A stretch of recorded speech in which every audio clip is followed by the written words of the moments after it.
Binge the full week of The Ray Taylor Show ad-free over at inspireddisorder.com/plus. This is The Ray Taylor Show.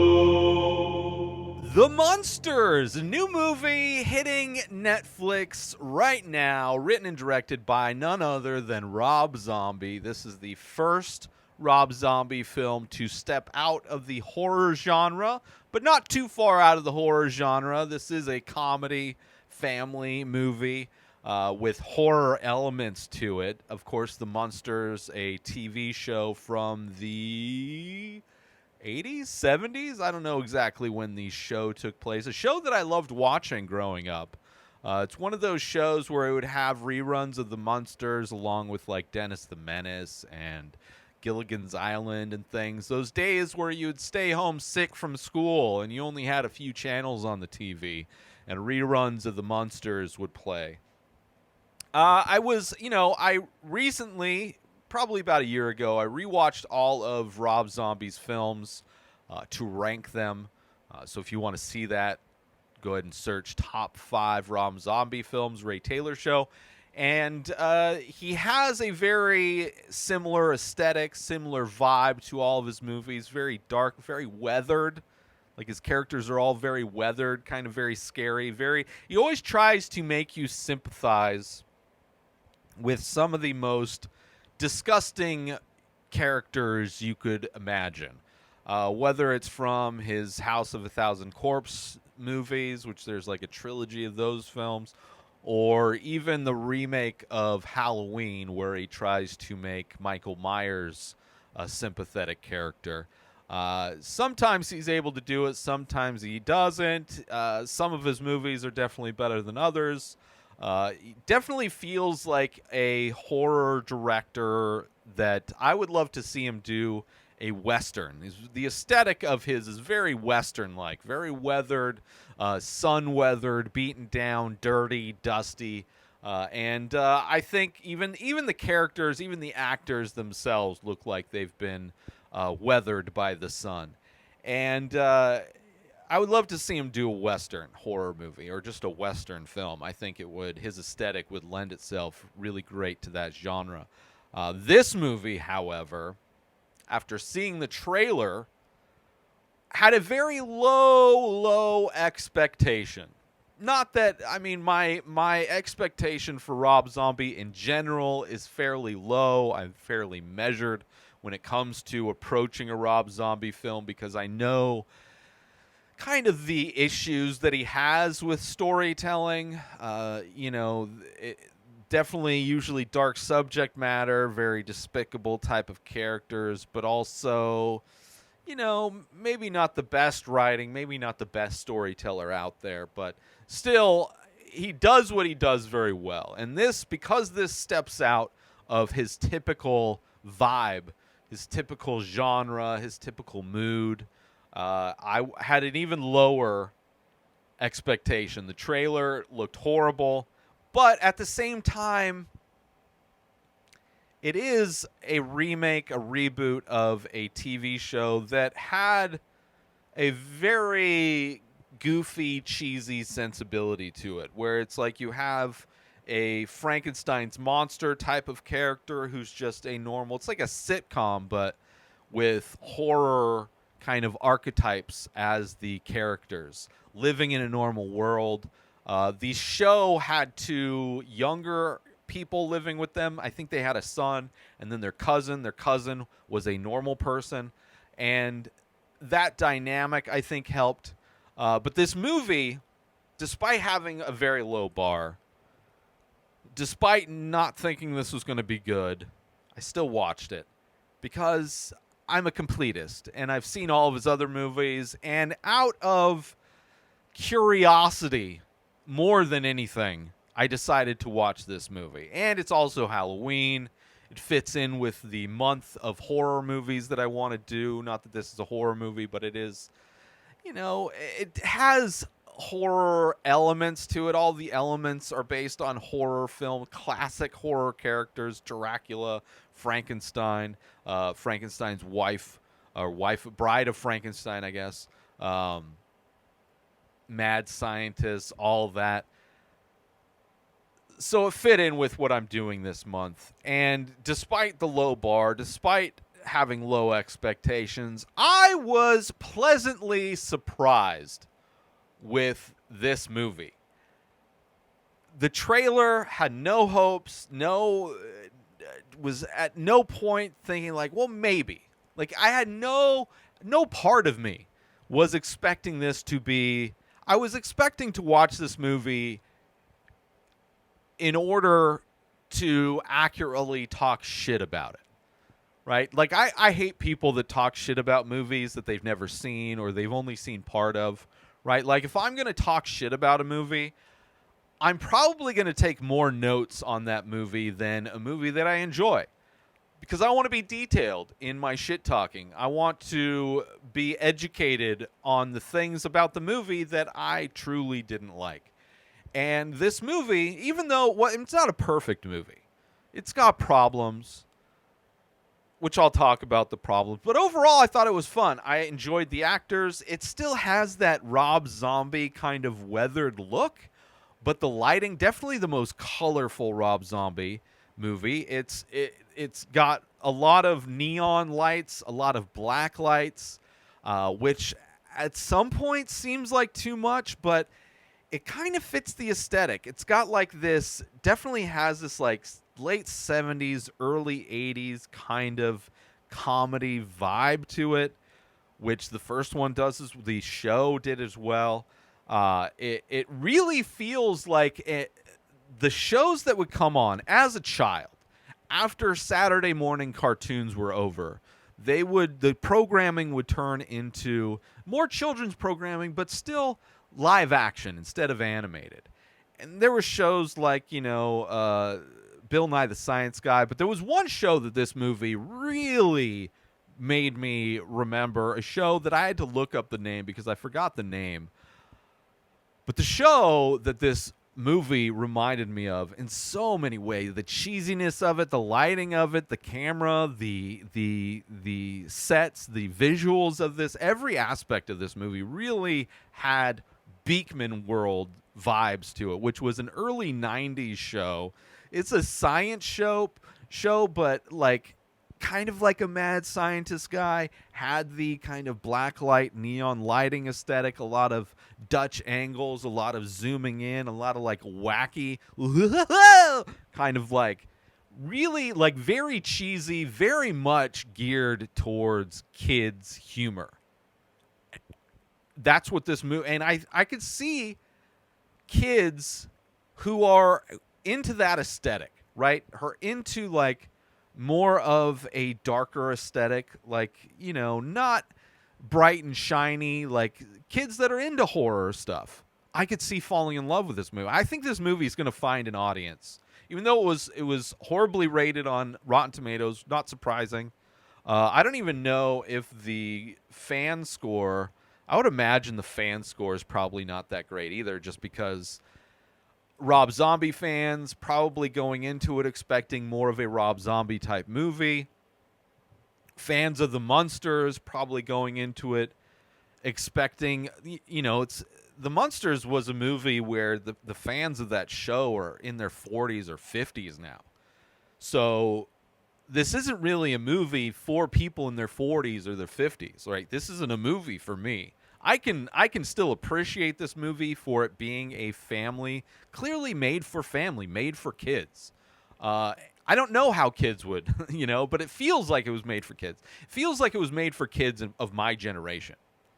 So I don't know if that holds up today. I don't know if kids today would necessarily enjoy this movie, but it definitely feels like it's made for kids. I want to take a quick break from the show to let you all know that there is official merch for the Ray Taylor Show. Head on over to inspireddisorder.com. You can get t-shirts, different artwork available, different designs, all on high-quality materials in all the sizes. There's also iPhone cases made of biodegradable material. That's right. This is not bad for the environment. This is good for the environment. So all of those designs that are available on t-shirts are also available on phone cases. Designed by me, sold by me. Head on over to inspireddisorder.com to to support The Ray Taylor Show and promote it out in the world so all of the people in your life can see that you are a fan of The Ray Taylor Show.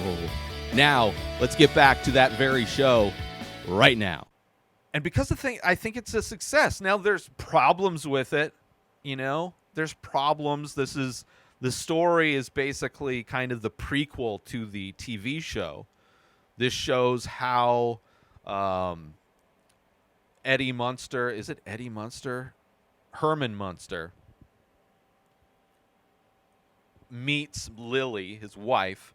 So it's before them. Like, you see her going out on dates. Like, she has a date with Boris Karloff's Nosferatu character. You know, they live in Transylvania. It's got its whole world there in Transylvania. Very, you know, comical horror type of things where it's like a whole universe of what it's like for these horror characters to just kind of exist and have normal lives. Herman Munster is in a band and he's kind of popular. I mean, first you see him being created by the mad scientist guy, and then him getting into showbiz, getting into entertainment. And then them falling in love. The father is what's the father? Father, the Count, is like, you know, doesn't like this guy, and it's, you know, it's a kind of a fun little love story kind of a thing, kind of a rom-com in a way, and then they end up moving to L.A. and they buy the house that everybody's afraid to buy, but of course it fits in perfectly with them. They move in on Halloween Day, and they think that everybody in their town in L.A. are monsters too, because they show up on Halloween. There's a big Halloween party, and they're all wearing costumes, and they're all, you know, so like it's very much a movie that feels like it's setting up for more, which I'm totally fine with. I hope this finds an audience, because I think as far as a successful movie goes for Rob Zombie, I would say it's doing all of the things I think he was trying to do. I think he set out to make a kids movie. I think he was inspired by a lot of the kind of kids entertainment that he grew up with, that I, you know, grew up with as well. Like Beekman's World has that cheesy thing. I mean, if you go back and watch the Munsters show, it is kind of a silly sitcom show. It's not made to be scary. It's not made to be serious. And this movie has that kind of light sense of humor, that offbeat 80s kind of vibe to it. But definitely feels like a prequel, because it which kind of a bummer, because you don't get to see the kids. Kids don't exist in this movie because it is a prequel. They haven't had their kid yet, which I believe is the kid with like the widow's peak. And the cousin doesn't go to live with them. So I hope it finds an audience so we can get another movie, because that's a story that I almost think would be more interesting than the story that was told, right? Seeing this family living in L.A., a place that's sunny all the time, where people look normal, which is frightening to them. I think there's a lot more comedy that can be mined. I think if they could get maybe add another writer to the mix to write the sequel, make it funnier, you know, kind of bring out some of those. I mean, they had I don't know how, I think the show only went for like 2 or 3 seasons. I believe the show is available on Peacock. And I tried to watch one of the episodes, and it's like, I don't feel like this. I don't, I'm like, now that I'm older, it's like, I can't watch that. I just watched this movie. I'm not going to watch a sitcom from the 80s or whenever the original Munsters. Let me look that up. When the original Munsters came out, but you know, the show wasn't like a serious show, so I think it fits in. I think it fits in with the just what the show was, you know. 1964. So maybe that's kind of the vibe. It definitely has that kind of, I guess it's a 60s vibe, 70s vibe. I don't know. I don't know how many of the shows that I watched were from, I just remember watching them in the 80s. But they were reruns, so it's not surprising. So it ran from 1964 to 1966, 2 years. So probably 2 seasons. Yeah, 2 seasons of the sitcom. So not even like a long-running sitcom from the 60s. That's insane. So I think, yeah, I don't know. I thought this was going to be way worse. I enjoyed it. I thought the costuming was great. The aesthetics, even though the neon and blacklight felt like a little bit too much, you kind of get used to it. The makeup was great. The comedy and the humor of it definitely feels like it's for kids. It wasn't like uproariously hilarious, but it was, it was entertaining. It was entertaining. It had Rocky Horror Picture Show vibes, which is kind of a similar offbeat. That obviously made geared more for adults, but it still has that kind of, it really has that kind of vibe of the Rocky Horror Picture Show. Obviously no singing in this. It's not a musical like that movie is, but still has the aesthetic, the feeling of that movie is very similar to this, I would say, in a lot of ways. But yeah, it's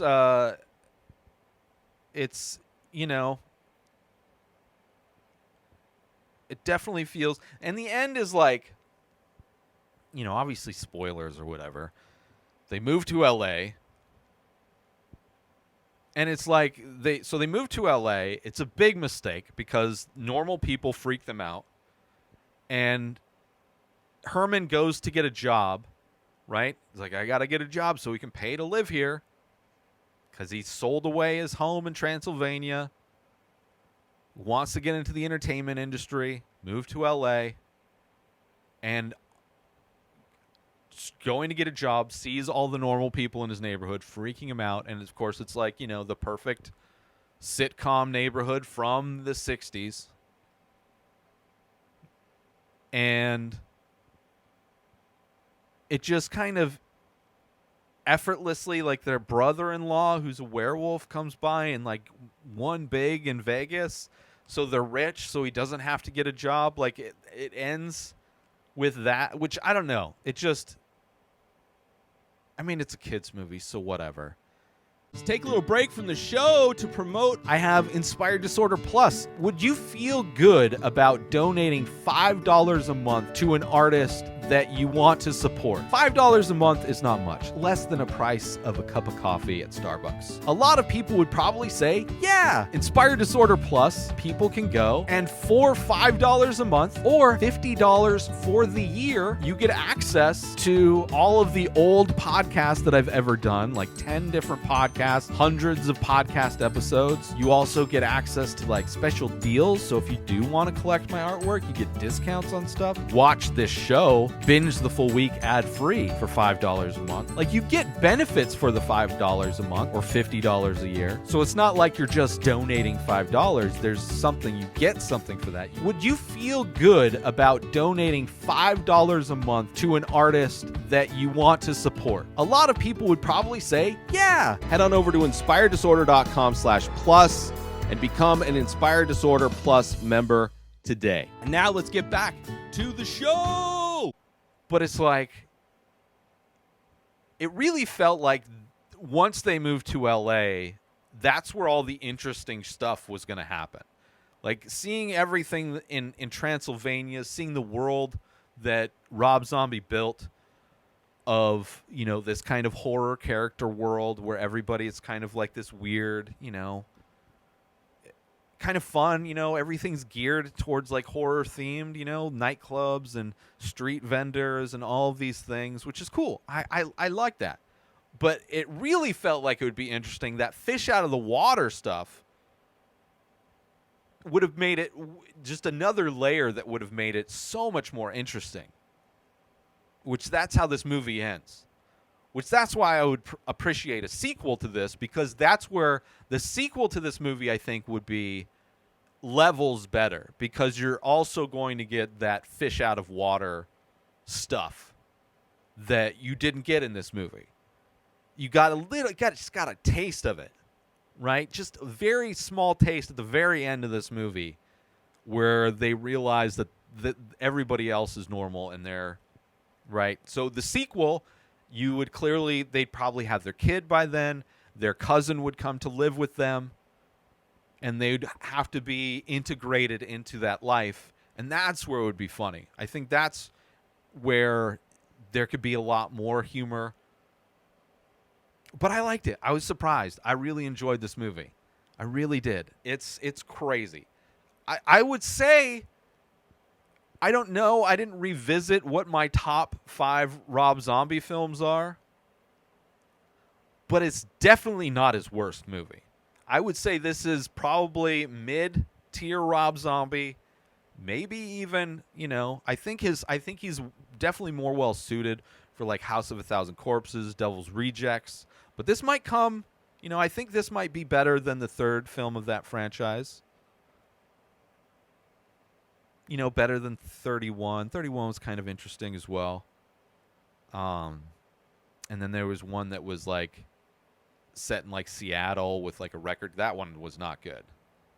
But yeah, I think this is like solid mid-tier Rob Zombie.